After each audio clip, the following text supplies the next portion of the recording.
Bem, agora vamos iniciar talvez a parte mais importante da nossa conferência, os debates em torno das nossas teses, do nosso documento. Coube a mim fazer uma apresentação introdutória. Na sequência, virão camaradas que destacarão pontos que consideramos muito importantes do nosso documento. Mas antes eu quero fazer aqui um registro. Nós iniciamos o debate da conferência apresentando dois documentos.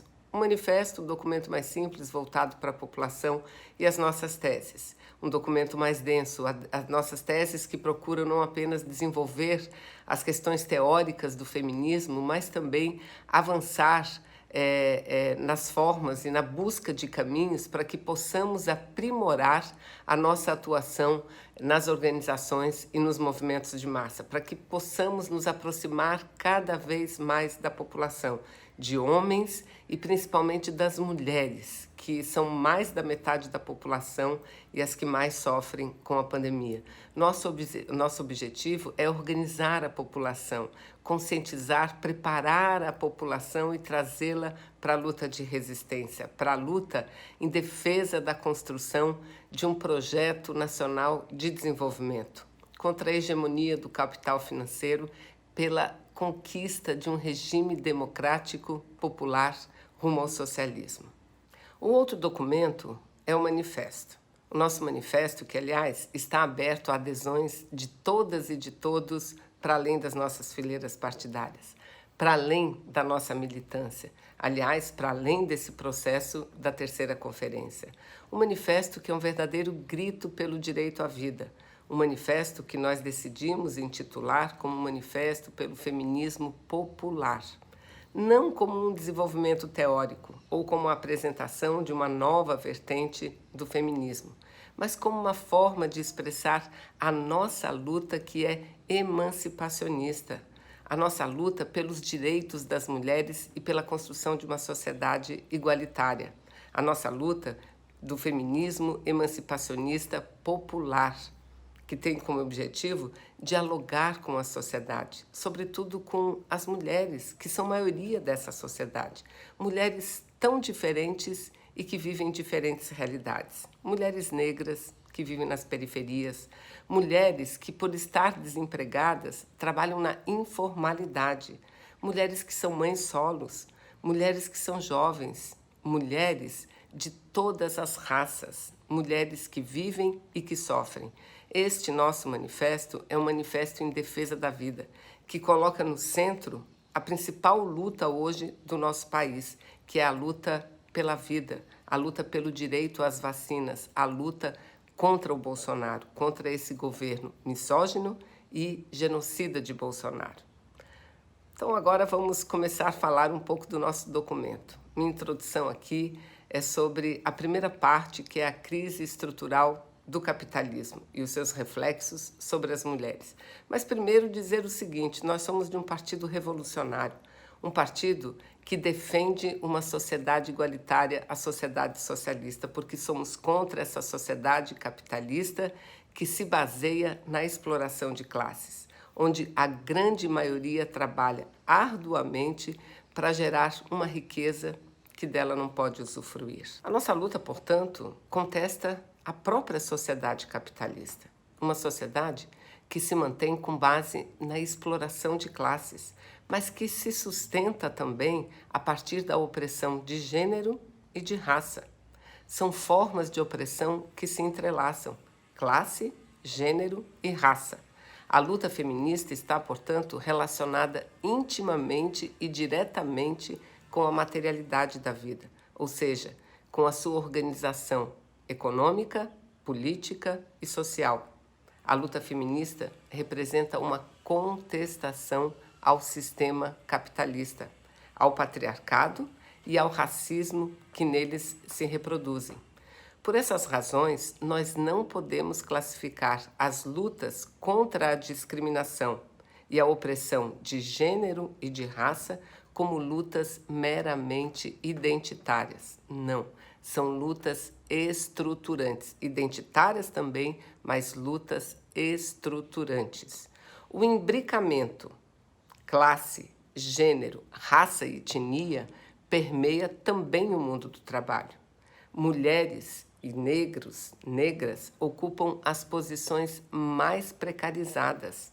E grande parte do trabalho feminino, principalmente das mulheres mais pobres, continua sendo invisível, não reconhecido e não remunerado.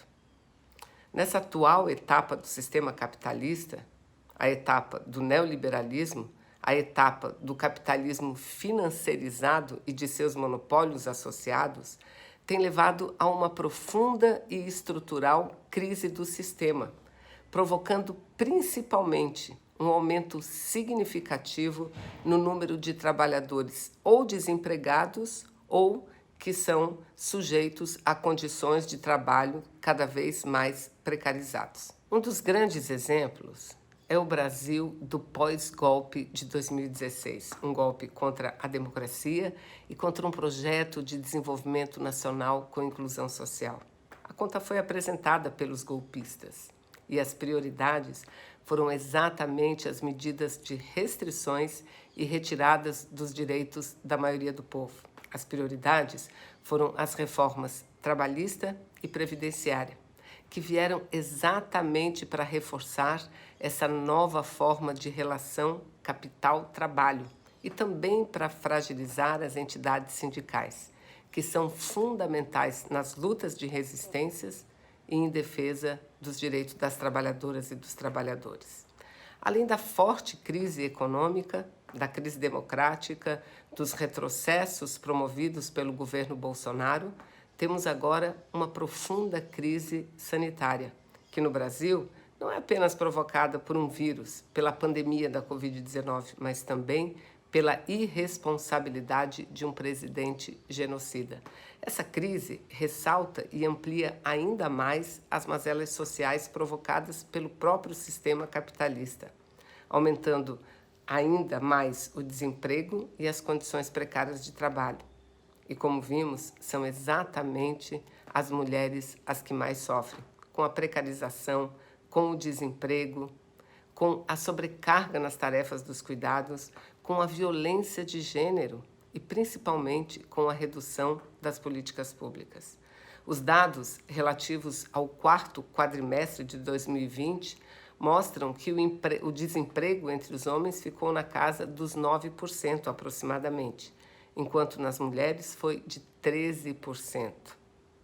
Isso não é um número, isso é um fato real, que traz muito sofrimento à maioria da população, que são as mulheres.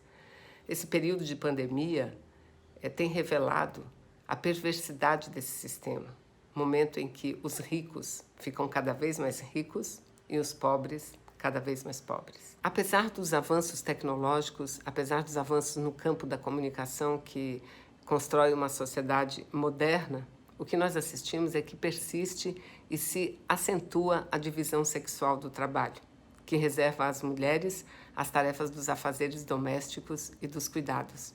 E há um grande esforço por parte do sistema e do governo no sentido de naturalizar essa situação. Os retrocessos democráticos e nos costumes que Bolsonaro tenta imprimir na sociedade têm como um dos seus principais objetivos a promoção de um redesenho do papel social das mulheres, que não apenas retrocedem nas suas conquistas emancipacionistas, mas que tenta tornar passiva mais da metade da população num momento em que exige muita mobilização. Foi nessa linha, por exemplo, que o Bolsonaro editou o Decreto 10.570 e que criou a Estratégia Nacional de Fortalecimento dos Vínculos Familiares, ou seja, uma política familista, conservadora e, por isso mesmo, inconstitucional, que não leva em consideração a existência e as novas formas de organização familiar, famílias homoafetivas, famílias onde quase metade delas é chefiada, é sustentada por mulheres. Mulheres que sozinhas sustentam seus filhos. Quando o Bolsonaro faz isso, ele nega, ele subtrai da maioria da população o direito à saúde, à educação, o direito à moradia.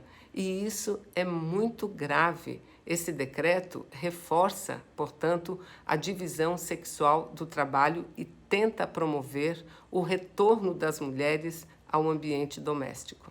Podemos concluir, portanto, que os retrocessos nos costumes, as consequências dessa política neoliberal, das privatizações, da retirada dos direitos, da diminuição da proteção social, da redução dos serviços públicos, significam não apenas a diminuição da qualidade de vida das pessoas, a diminuição do trabalho decente para mulheres e para homens, mas também a exploração crescente do trabalho não remunerado das mulheres, principalmente na esfera doméstica e familiar. No Brasil, onde a miséria e a pobreza atingem milhões e, sobretudo, as mulheres, que sofrem com a ausência de qualidade de vida, ausência de políticas de moradia, de saneamento, transporte, saúde, educação, onde as mulheres estão subrepresentadas nos espaços de poder e sofrem todas as formas de violência, entendemos que nossas bandeiras devam estar centradas, primeiro, na luta pela vida, pelo direito à vacina, na defesa da democracia pelo Fora Bolsonaro, ao acesso ao auxílio emergencial digno, que após a pandemia deva ser transformado num programa de renda mínima principalmente para as mulheres que sozinhas sustentam suas famílias, ao acesso das mulheres ao mundo do trabalho em condições de igualdade e com direitos sociais, a uma participação mais significativa das mulheres nos espaços de poder, a autonomia financeira das mulheres. Nós, do PCdoB, precisamos internamente avançar no debate sobre a ocupação das mulheres nos espaços de direção. Precisamos avançar no diálogo sobre a plena integração do nosso movimento feminista emancipacionista. Precisamos avançar numa política de quadros que forme não apenas mulheres negras jovens que temos hoje no partido, mas que sirvam de atração para o nosso partido. Precisamos pensar e desenvolver uma correta e inovadora ação de massas que dialogue diretamente com a sociedade. Portanto, eu quero dizer que os nossos desafios são muitos, mas não maiores do que nossas capacidades, do que nossa disposição de luta. Viva o PCdoB, viva as mulheres!